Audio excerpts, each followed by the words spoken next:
Marcus Williams, 52, watched Skyline Airlines first-class room 447 while holding his boarding pass with the 2A clearly printed seat. The 1.75 monitors and 140-kilo man wore simple jeans and a faded blue polo shirt. Nothing that shouted high-ranking executive. His calloused hands told the story of decades of hard work, and his tired eyes carried the weight of those who had already faced a lot of prejudice in life. The line was normally until Marcus approaches the entrance of the first class. It was then that Brandon Hayes, the 28-year-old chief commissioner, lifted his hand like a policeman stopping traffic. "Sorry, sir, but I think there was a serious mistake here," Brandon said, completely blocking the passage with his thin and uniform impeccable body. His eyes toured Marcus from head to toe with the kind of judgment that made a point of noticing. "This is the exclusive shipment for premium passengers, people of superior quality." Marcus showed the boarding pass calmly, but Brandon didn't even touch the paper, just looked from afar, as if the document could be contaminated. "Seat 2A, first class,"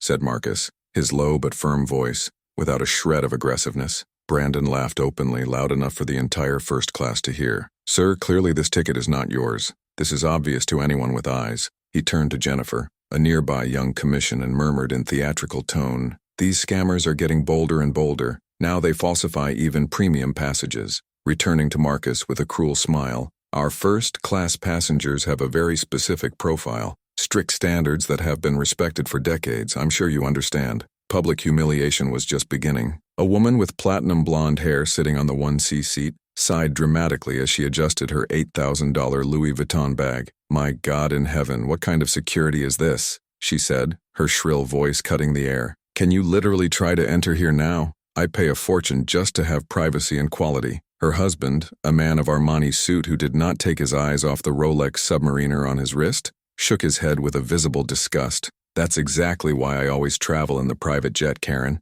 This social mixed is completely unbearable. Where will this world stop?" The poison was spreading quickly. A 19-year-old influencer sitting on row 3 discreetly turned on his cell phone and whispered, "Guys, you won't believe the drama that is going on here on my flight. I'm filming everything." A middle-aged entrepreneur whispered to his wife with a bad smile, "At least we know why we got last-minute upgrade. They are selling to anyone." Marcus took a deep breath, his hands shaking slightly. The scene transported him instantly to 1995, when he was exactly 18 years old. He had saved every penny of his night use at McDonald's for 8 months to buy a first-class ticket to New York, a graduation gift for himself after getting a full engineering bag. The humiliation of that day had been identical. A commissioner forced him to change to the economy by mistake, causing him to carry his luggage back in front of all passengers. The shame had been the fuel for 34 years of silent determination and obsessive work. "Can I see your ID card, please?"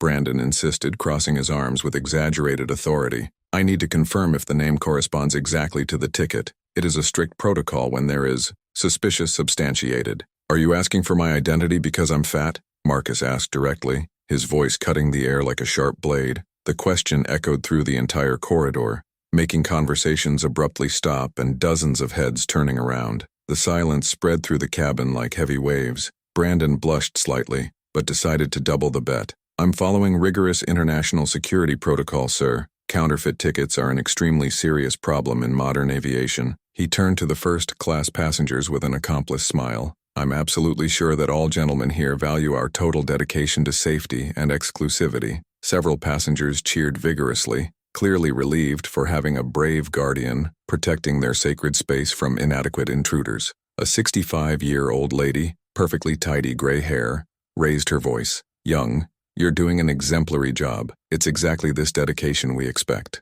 "Can I talk to the pilot then?" Marcus asked with a disconcerting calm, slowly keeping the board in his pocket. Mild. He laughed as if he had just heard the joke of the century. "Captain Reynolds is busy with pre-widened checks absolutely essential for our safety. He definitely has no time to resolve passenger confusion who bought extremely dubious tickets on the internet." He leaned close to Marcus, lowering his voice in a condescending tone. "Between you and me, friend, these fake ticket blows are much more common than the audience imagines. You were probably fooled as well." An older woman, sitting in the last row of the first class, whispered dramatically to her trip escort. "Poor man. He probably spent the economies of his life on a counterfeit ticket just to impress the family at Christmas. What a saddest and most embarrassing situation." Her friend responded by swinging her head. "It's really embarrassing to everyone involved. They should have much more rigorous control in the sale." Any unqualified person can be premium passenger now. Marcus took his iPhone discreetly, his fingers moving with the surgical accuracy of those who typed important messages for decades. For a brief second before the screen darkens appeared, submitted to, Emergency Board Directors Skyline, Code Red Protocol activated, immediate executive action required, Flight 447. The message disappeared before any curious eye could read completely. Do you know what it is, Brandon? Marcus said calmly, reading the full name in the commissioner's golden badge. You are absolutely right. I go to the economy class. Brandon smiled like a predator who had just captured his most desired prey. Perfect. Finally, someone with common sense and education. He nodded with authority to Jennifer, a 24-year-old commissioner who watched the whole scene with visible discomfort. Jenny, please accompany this gentleman to the economy class, please, and carefully check if he really has a reserved seat there. While Marcus walked down the narrow corridor toward the economy, the poisonous comments began to fly loose in the first class. What an absolutely unbelievable audacity, the blonde woman murmured, returning to her champagne Dom Perignon. At least now we can fly with the exclusive quality we pay dearly, said the businessman, unlocking his iPad Pro. This Brandon boy deserves a promotion, said the elderly. Courage to protect our rights. What none of them realized was the golden distinctive discreetly attached to the inside of his leather park holder, a badge that only 7 people around the world had access. Not even the small golden pin on the outer side of its Samsonite handbag, with the initials SLA Executive Authority Level 7 recorded in microscopic relief. Marcus settled in the 23B seat of the economy class, squeezed between a young mother trying desperately to calm a baby crying for 20 minutes, and a teenager with headphones JBL playing deafening music that leaked everywhere. He took a deep breath, closed his eyes for exactly 10 seconds, and opened his cell phone again. His fingers danced quickly on the screen, sending a sequence of messages that would make the world of Brandon Hayes completely collapse in a matter of minutes. 3 rows ahead, a 6-year-old girl with blonde braids pulled her mother's sleeve insistently and asked with the brutal innocence of the children, "Mom, why could that good and polite man not sit in front with those evil people and grit?"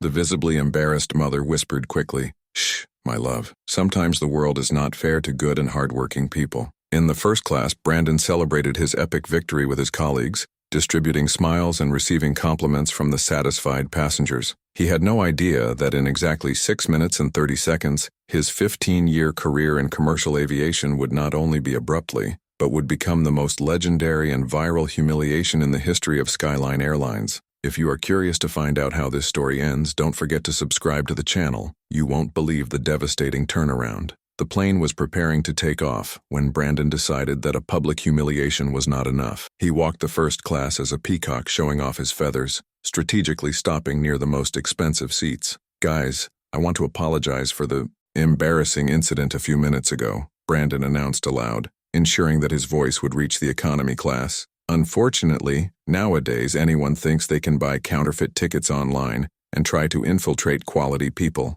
First-class passengers laughed approvingly. The blonde woman hit discreet souls. "You were a hero, young. Imagine if he could sit here. What kind of environment would it be?" Brandon smiled with toxic satisfaction. "It's my job to protect the premium experience of you. After all, you pay for exclusivity, not for social mixed." In the economy, Marcus listened to every word. His fists closed involuntarily, but he kept his face serene. The pain was familiar. At 35, he had been rejected in a job interview because the elevator would not stand his weight. At 42, he was prevented from entering an exclusive restaurant even with confirmed reserve. The baby next door was still crying. Marcus kindly offered a handkerchief to his young mother, who seemed exhausted. "Thank you," she whispered. "Sorry for the noise. Don't worry. Children are honest. Cry when something is wrong," Marcus replied, looking significantly to the first class. 3 rows ago, a middle-aged man watched the scene with interest. Dr. Richard Stone, a renowned cardiologist,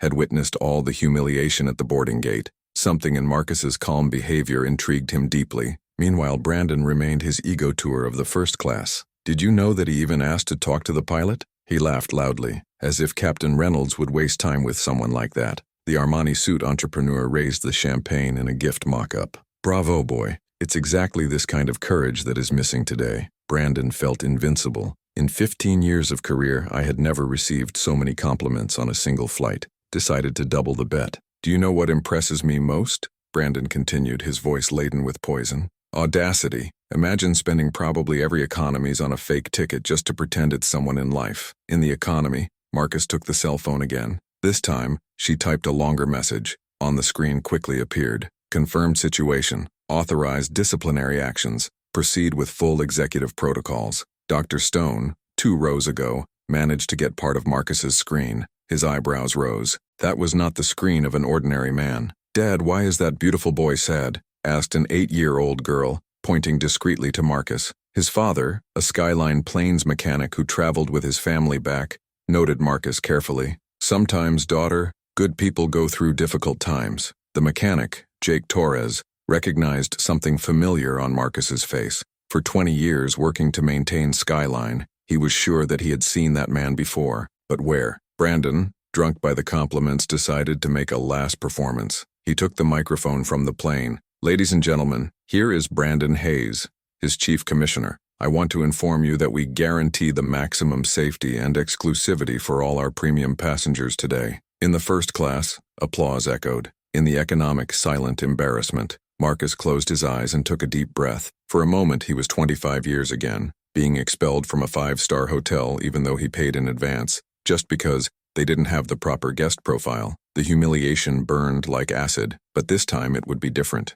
Dr. Stone got up discreetly and walked to the bathroom, purposely passing near Marcus' seat. When he returned, he dropped, accidentally, a business card with him. Marcus looked at the card. "Dr. Richard Stone, Chief Cardiologist, Presbyterian Hospital." On the back a notebook. "I know who you are." Impressive composure. Marcus's eyes met with those of the doctor for a second. An almost imperceptible smile crossed his face. Brandon continued to distribute autographs in the first class when his cell phone vibrated. An urgent email notification from Skyline administration. He ignored it. He was too busy being admired. Jake Torres finally remembered where Marcus had seen. His eyes widened. He discreetly pulled his cell phone and started researching. When he confirmed his suspicions, his face paled completely. "My God," Jake muttered to himself. "Brandon has no idea what he just did." Marcus looked out the window while the plane gained altitude. His expression was serene, but his fingers rhythmically drummed on the arm of the armchair. It was a habit I had developed during board meetings,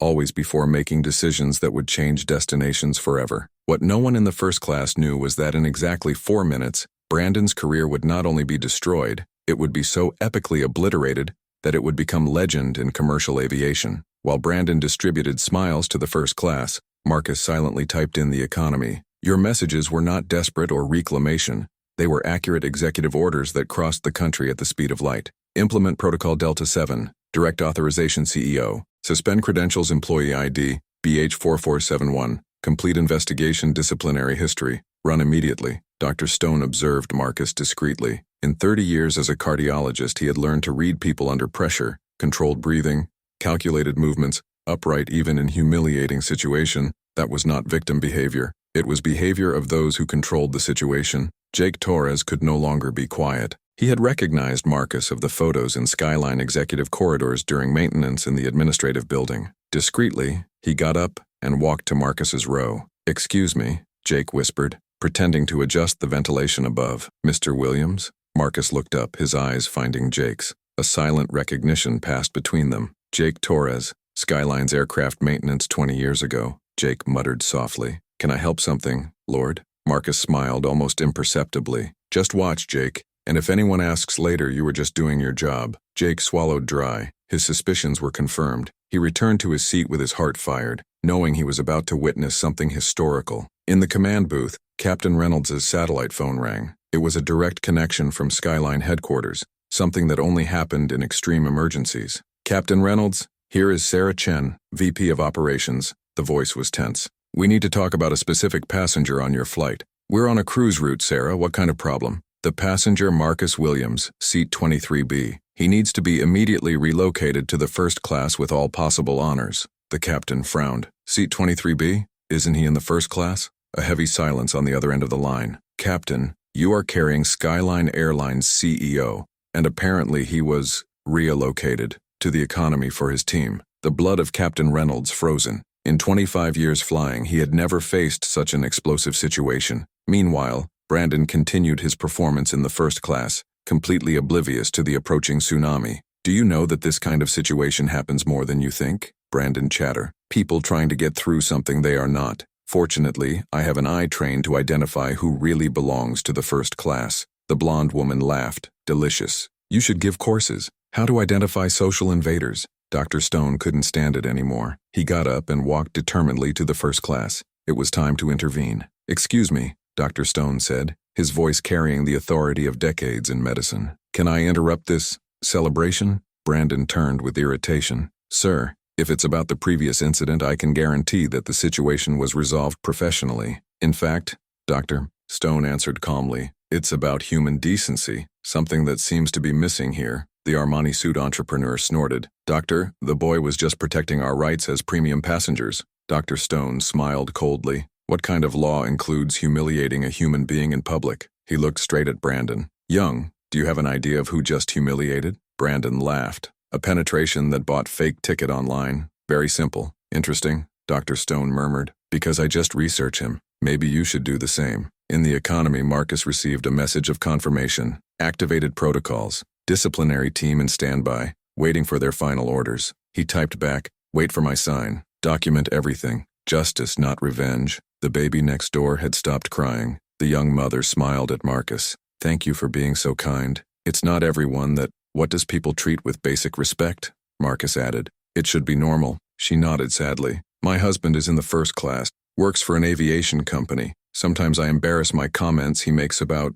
different people. Marcus looked at her with interest. Aviation company? Skyline Airlines. He is a regional manager. She lowered her voice. Always talks about keeping standards on flights. The puzzle pieces began to fit Marcus's mind. The arrogance was not just Brandon, it was systemic. In the cabin, Captain Reynolds took courage to do what he should have done from the beginning. He activated the general intercom. Ladies and gentlemen, here is Captain Reynolds. I need to make an important correction about passenger accommodations. Brandon stopped talking abruptly. Something in the captain's tone made him nervous. Dr. Stone whispered to the first class, prepare, the storm is coming. Jake Torres held his breath. In 20 years at Skyline, he knew that when the CEO acted in person, heads rolled. Marcus closed his eyes for a moment, feeling the weight of responsibility. He didn't want to destroy careers for pleasure. He wanted Brandon to understand that human dignity was not negotiable. But some lessons could only be learned in the hard way. The satellite phone in the cabin rang again. This time it was a direct connection from Skyline's chairman.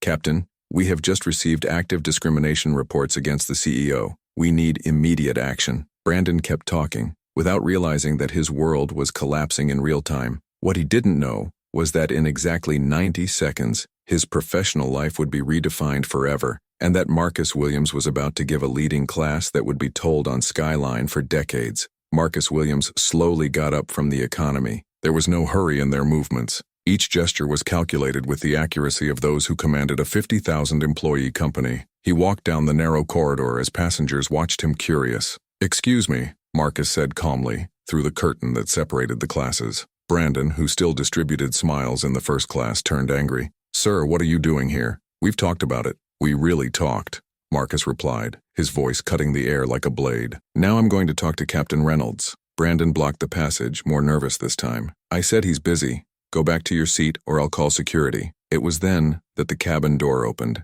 Captain Reynolds appeared, his face pale as paper. Behind him, the co-pilot held a tablet with an active video conferencing on screen. 3 Skyline board executives. Mr. Williams, the captain said, his voice shaking slightly. I apologize for what happened. We were not aware that. Brandon interrupted with a disbelief laugh. Captain, the Lord does not have to humble himself to this penetrate. I already solved the situation. The silence that followed was deafening. Dr. Stone smiled from his seat. Jake Torres held his breath. First-class passengers stopped drinking champagne. Marcus looked straight at Brandon. Young, do you know who I am? A fat guy who bought a fake ticket. Brandon replied with disdain. And now it's trying to be important. Marcus discreetly took his wallet and removed a card. It was not an ordinary card. It was made of platinum, heavy metal with relief recordings. He handed him to Brandon. Brandon read aloud, his still unshakable confidence. Marcus Williams, Chief Executive Officer. His voice began to fail. Skyline Airlines Corporation. The card trembled in his hands. He read again, this time in silence. His face went through all the colors of the spectrum. White, red, green. That's fake, Brandon stammered, but his voice was no longer convinced. Captain Reynolds approached. Brandon, you just publicly humiliate the CEO of our company, the man who signs his salary. The first class exploded in shocked murmurs. The blonde woman dropped the champagne glass. The Armani suit entrepreneur seemed to have seen a ghost. "No, it can't be," Brandon whispered, looking at Marcus as if he saw an alien. "You are in jeans. You are fat?" Marcus completed calmly. "Yes, I am. And I'm also the Skyline CEO for 8 years. I built this $2 billion company after being humiliated exactly as you humble me today." Brandon fell into the nearest chair. His legs can no longer support him. Reality has reached like a cargo train. Dr. Stone got up slowly and began to applaud. "Bravo, Mr. Williams. A class of dignity." Jake Torres joined the applause. "Ladies and gentlemen, you have just met the best CEO of American aviation." But Marcus raised his hand, asking for silence. "Don't applaud yet. This is not revenge, it's a learning opportunity." He turned to Brandon, who was almost in tears. "Brandon Hayes, 28, 15 years of career. Assessments always excellent to this day. You are not a bad person. You have been trained by a sick system." Brandon looked up, confused. "Sir, I didn't know." "Exactly," Marcus said firmly. "You didn't know why you judged it. How many other people have you discarded by prejudice?" The co-pilot announced the cabin. "Mr. Williams, the board is on the line and would like to talk to you." Marcus walked to the tablet. On the screen, 5 executives seemed terrified. "Gentlemen," Marcus said calmly, "I just witnessed systemic discrimination in our company. I want a complete report under diversity training in 48 hours. "Yes, sir," they responded in unison. Marcus turned to the first class. The blonde woman was crying silently. The businessman looked at the ground, embarrassed. "You also participated in this humiliation," Marcus said, his firm but not cruel voice. They applauded prejudice as if it were entertainment. The adolescent influencer who had filmed everything was paralyzed. Her video now showed her supporting discrimination against the CEO of one of the largest airlines in the country.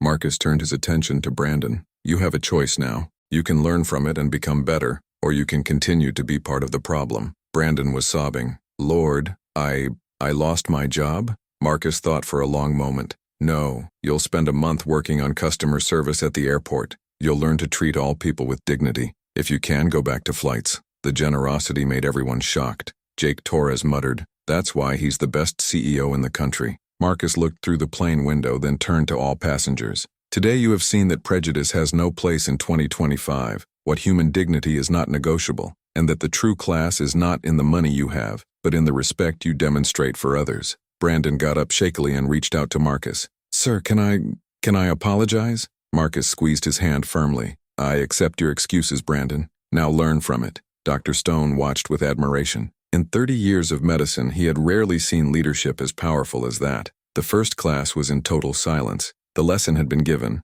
but the story was not over yet. Marcus decided not to return to the economic. Instead, he headed to the second seat, his original first-class seat. This time no one dared to question him. The silence in the cabin was sepulchral. Brandon remained standing, shaking, still processing the magnitude of what he had done. First-class passengers looked like children who had been getting something terrible. Marcus settled calmly and took the microphone from the plane. His voice echoed throughout the aircraft. "Ladies and gentlemen, here is Marcus Williams, CEO of Skyline Airlines. I would like to share a reflection on what they just witnessed. In the economy," Dr. Stone smiled proudly. Jake Torres recorded discreetly on his cell phone. The young mother held the baby with tears in her eyes. "Today you have seen prejudice in action. You have seen how appearances can deceive and how physical-based judgment can destroy careers and lives. More importantly, you see that dignity has no weight, social class or physical appearance." Brandon was crying openly now. The blonde woman hid her face in her hands.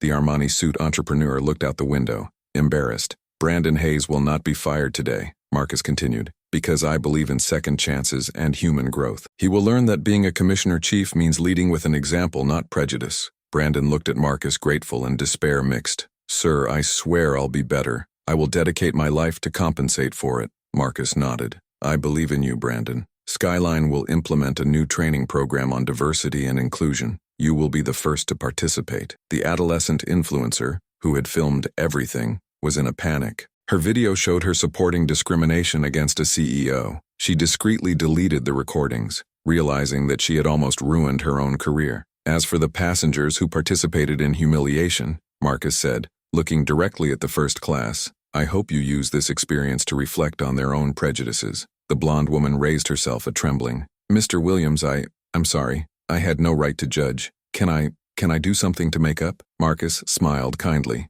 "Treat the next person different from you with respect, that's all I ask." Dr. Stone approached. Mr. Williams, in 30 years in medicine, I rarely have seen such inspiring leadership. Can I have the pleasure of meeting you in person? Of course, doctor. People like you restore my faith in humanity. Jake Torres also approached, still nervous. Sir, I have been working in maintenance for 20 years. I have always heard of the Lord as an exceptional leader, but today I saw it in practice. Jake, you and your family have free first-class upgrades for next year. Loyal employees deserve to be treated as a family. The mechanic almost fainted with emotion. His daughter clapped her hands, finally understanding that the handsome and sad man was actually a hero. When the plane landed in Los Angeles, a crowd of Skyline executives waited at the gate. The news had spread quickly throughout the company. Marcus descended from the plane and was received with applause from the dirt team. Brandon followed him, head down, but determined to change. Mr. Williams, said Sarah Chen, VP of Operations, we implement immediate changes in the training protocol.